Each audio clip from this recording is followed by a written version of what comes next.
Good afternoon. My name is Steve Ewell. I'm Executive Director of the CTA Foundation, the charitable foundation affiliated with the Consumer Technology Association. It's my great pleasure to be joined here by co-founder and CEO of Music Health Technologies, which runs SingFit.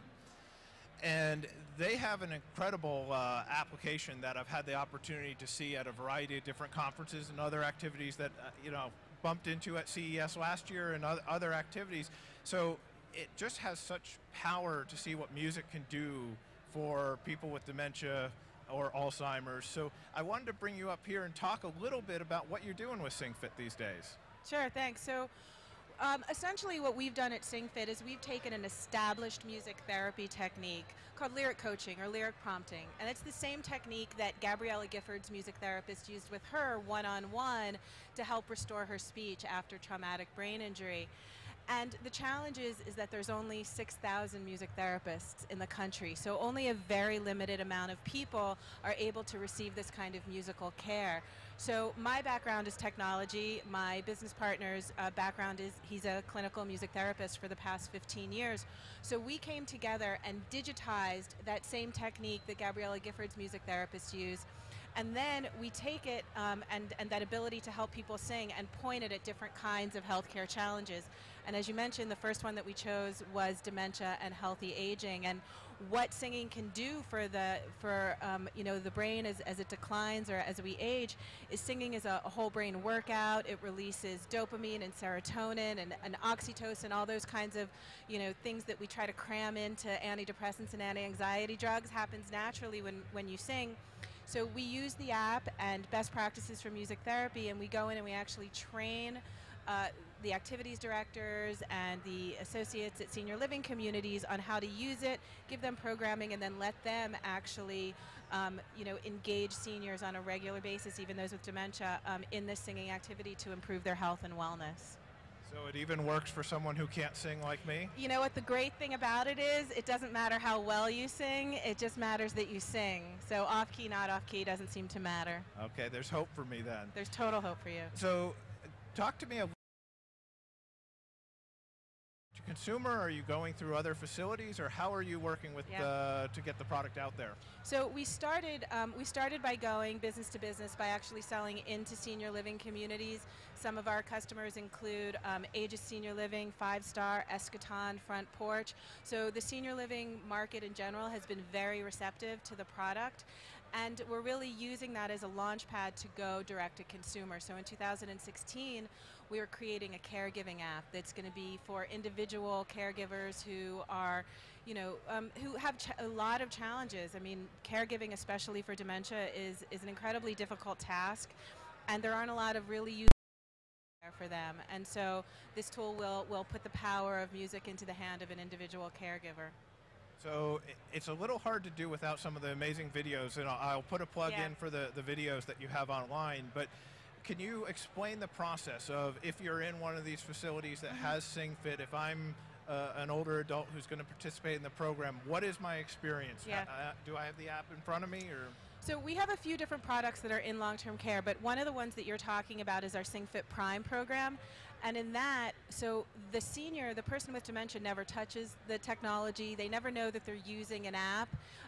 We essentially teach the activities people how to use our app, and then we create programming for them. So what you would experience if you were a senior is you'd be sitting out there in a room, a row of about 10 to 15 people, and you would go on a journey because we create a script for that person and that facilitator.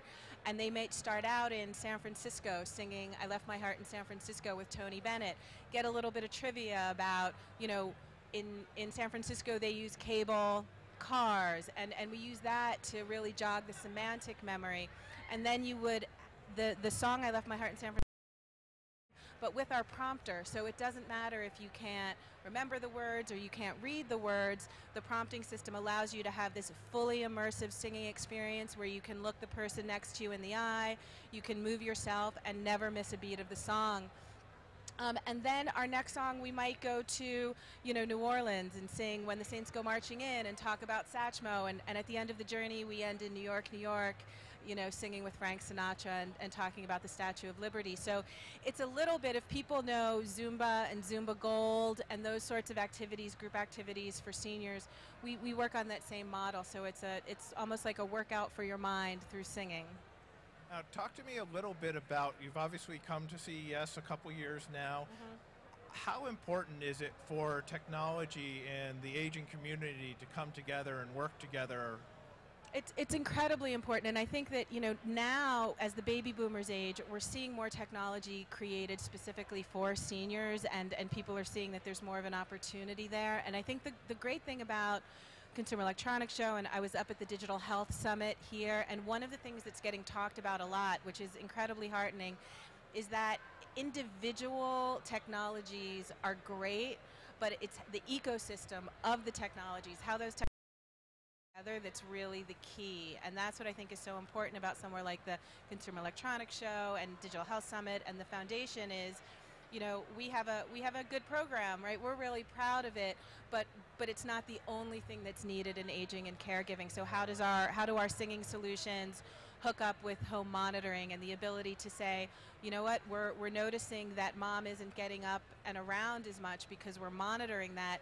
Maybe we should tie singing into that experience, and if mom's not moving as much, maybe the home monitoring system starts to announce, well, you know, would you like to sing today? How about a little Frank? How about a little Elvis?